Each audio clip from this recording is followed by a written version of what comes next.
Welcome to graphing y equals a in brackets x minus p squared plus q. This is where we put three individual equations that we've been studying, and we put them together and we graph and review what roles each of the variables play. So first thing we're going to do is we're going to look at this equation over here. Y equals 2, x minus 1 squared plus 4. I'm just going to write that over here so that I don't have to go back and forth. So first thing we want to do is just to be able to look at these and answer the questions. So the first questions, let's see, I'll go over here and read them. What is the value of A? And of course, all we have to do is just line that up with the formula. I'm good with just a 2. What is the value of P? P is 1 and Q is 4. Now what we're going to do is we're going to answer all these questions first, and then we're going to graph it. So just by looking at the equation, in what direction will the parabola open? Well, we know that the direction of the parabola is affected by the value of A. A is positive, so it opens upwards. What are the coordinates of the vertex? Well, we now know that P represents the X value of the vertex and Q represents the Y value. So the vertex is PQ, which means that will be 1, 4. The equation of the axis of symmetry is represented by x equals p. So that means that the line that will cut the parabola into 2 equal parts is x equals 1. Domain of this function we know is x is an element of real numbers. And we know that the range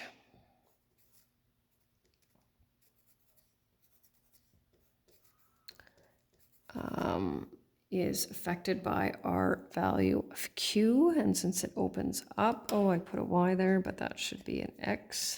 Just need a better eraser here. That was not a better eraser. Got a third one. Let's see if that works. Oh, here we go. Sure got that. Let's try that again. This is just not a good pencil. And then we have y is greater than or equal to 4.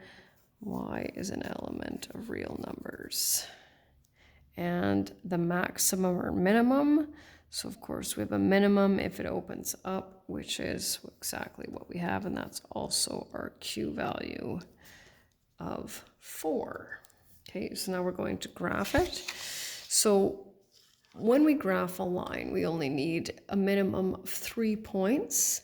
Technically, we need 2, but I always suggest 3 just in case one of them is off by a little bit. So we usually use 3 for a parabola. We want 5. And the one that we want in the middle, of course, is our vertex, because that's going to be our central point, and we'll have 2 points to the left and 2 points to the right. So our vertex, in this case, is 1 and 4. And so it doesn't matter which direction you go. I usually subtract 1 and then subtract 2 and add 1. And add 2, that's usually how I do it. So 2 minus 1 is 1 squared times 2 is 2 plus 4 is 6. I'm confident that this one will mirror that one, so I normally don't actually recalculate that one. 3 minus 1 is 2. 2 squared is 4 times 2 is 8, and 4 is 12. So then we'll plot those points here. So negative 1, 2, 4, 6, 8. What do we have here? 2, 4, 6, 8, 10, 12. 0, 2, 4, 6.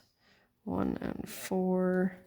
And then, like I said, I usually just do my mirror points. I find these quite easy to graph. So of course we have our vertex in the middle. I don't need that identified, but that's just so that you know. And we're just going to look at a couple of these ones as well. And we're not going to graph them, but we're just going to look at them. So I'm just going to read the questions.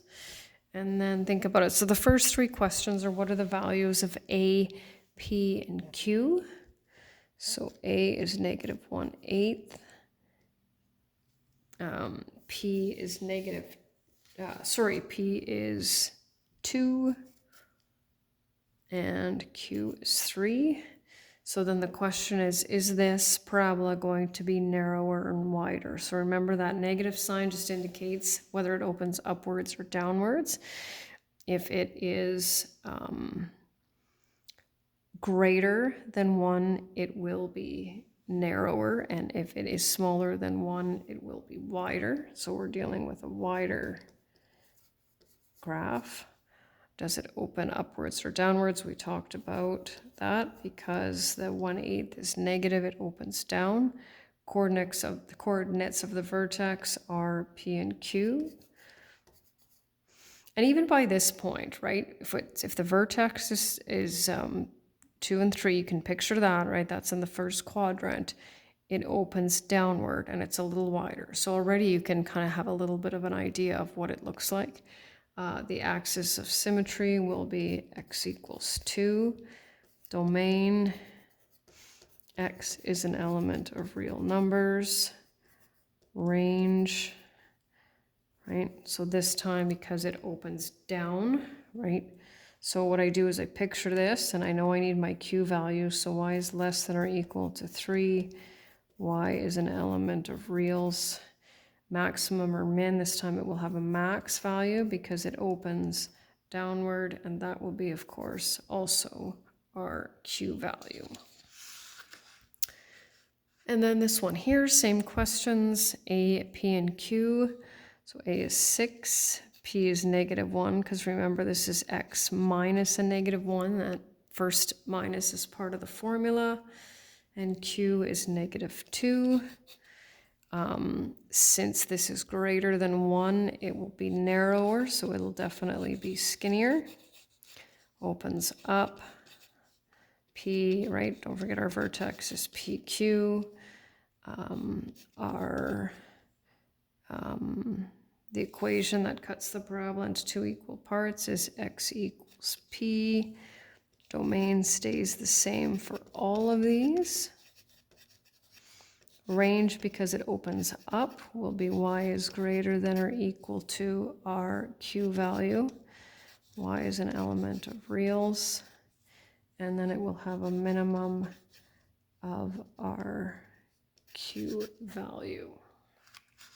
And then here's a summary. We've talked about this before, but just nice to have that reminder of what all of these variables do. So I think I'll just probably move it over here so we can see most of the blank spaces. If A is positive, we know the parabola opens upwards. If it's negative, the parabola opens downward. That's for A.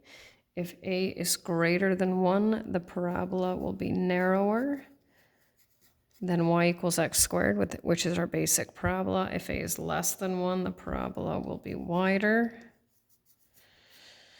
Okay, if P is less than 0, then the vertex will be to what direction of the origin? It will be to the left. If P is greater than 0, the vertex will be to the right. And the equation for the axis of symmetry is x equals P. If Q is less than 0, so smaller than 0, the vertex will be below the origin or below the x-axis. That works too. If Q is greater than 0, the vertex will be above. The range for a parabola will either be y is greater than or equal to Q, or y is less than or equal to Q, depending on if it opens upward or downward. And the minimum value, the parabola opens up, or the maximum value, if the parabola opens down, will be Q. And that's the end.